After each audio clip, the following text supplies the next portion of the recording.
The afternoon sun baked the asphalt as the silver convertible rolled into the small-town gas station. A young woman stepped out in heels that didn't belong anywhere near engine grease. Her designer glasses slid down her nose as she looked around, wrinkling it in disgust. Her car sputtered and died just before she reached the mechanic's garage. The mechanic stepped out, wiping his hands on a rag. His shirt was stained with oil, his hair damp from sweat, but his smile was easy and kind. "Problem, ma'am?" She smirked and tilted her head. "You? I doubt you could fix the kind of car I drive." He glanced at the emblem and chuckled quietly. "Lady, it's got 4 wheels and an engine. I can fix anything with those." She laughed loud enough for others to hear. "That's cute. Maybe I'll call a real service instead." She left without another word, tires screeching as she sped off down the road, throwing dust in his direction. The mechanic just shook his head with a small grin, muttering under his breath. Pride always breaks down faster than engines do. Hours later, the sun had set, and the same silver convertible limped down the street again, smoke curling from its hood. The girl's face was pale panic, replacing arrogance. The car coughed and stalled, one last time right in front of a small white house. The porch light flicked on, the door opened, and there he was, the same mechanic wiping his hands with the same rag. She froze, her pride warring with desperation. He raised an eyebrow, trying not to smile. Guess the real service didn't work out, huh? The rich girl gripped the steering wheel tight, her cheeks burning as the mechanic stepped closer. He leaned down by her window, his voice calm but laced with amusement. "You want me to take a look, or should I call that real service again?" She opened her mouth ready to defend herself, but the words tangled on her tongue. Pride tasted bitter in moments like this. She sighed finally, whispering, "Please, just help me." He nodded without a word, popped the hood and grabbed his toolbox from the porch. The faint smell of gasoline filled the air as he worked, his hands steady and sure. The girl stood beside him, hugging her arms against the evening chill, watching him in silence. The only sounds were his tools clicking against metal and the quiet rhythm of crickets nearby. After a few minutes, he straightened, wiping sweat from his forehead. "There you go." She blinked, confused. "That's it." He smiled. "Yep. Just a clogged fuel line. Not as complicated as people make things when they think they're better than others." Her head dropped, guilt flooding her chest. "I shouldn't have said what I said earlier. I was rude." He shrugged, tightening one last bolt. "Happens all the time. People see dirt on my hands and forget I use them to build what keeps them moving." She bit her lip, whispering softly, "I'm sorry." He looked at her for a long moment, his face unreadable before giving a small nod. Apology accepted.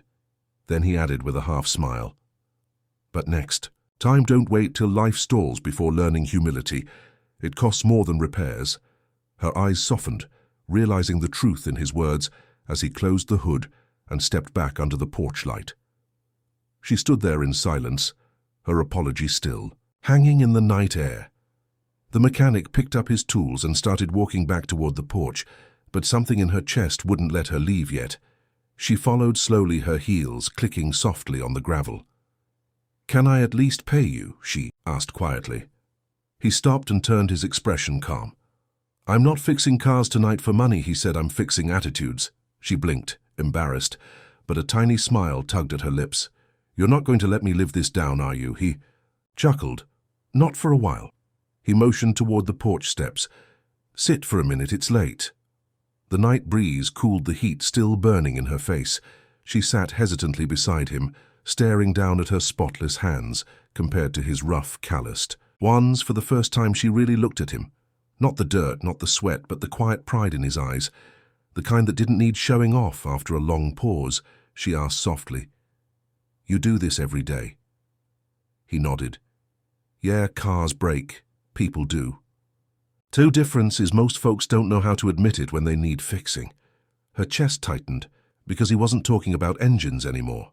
He looked out toward the road where her car sat running smoothly now. "Sometimes life sends you back to the people you laugh at," he said gently, "just so you remember to look at hearts before titles." Her throat thickened. She wanted to say something clever, something light, but the only words that came were sincere. Thank you. Not just for the car. For this he nodded once quietly. You're welcome, ma'am, but remember, engines aren't the only things that run better after being humbled. The moonlight spilled softly over the porch as the mechanic stood, ready to leave her to the quiet hum of the repaired engine. The rich girl rose too, her voice hesitant but sincere. I was raised to think money fixed everything, she said softly, but tonight I learned sometimes it's the hands covered in grease that fix what money can't. He smiled faintly, tucking the rag into his pocket. You're not the first to learn that lesson, and you won't be the last. What matters is you learned it before it was too late. She stepped closer, her pride melting into gratitude.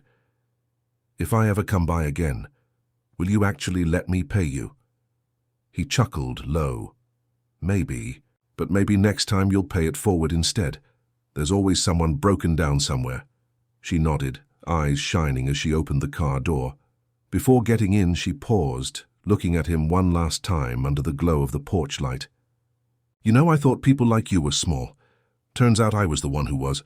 He smiled at that, tipping his head slightly. Happens to the best of us. Just keep your heart as tuned as that car now. As she drove off into the quiet road, she glanced in the rearview mirror at the small house fading behind her and whispered to herself, some people fix cars, others fix people. If this story moved you, share it so others never forget that one selfless act can rewrite a destiny in ways no one sees coming.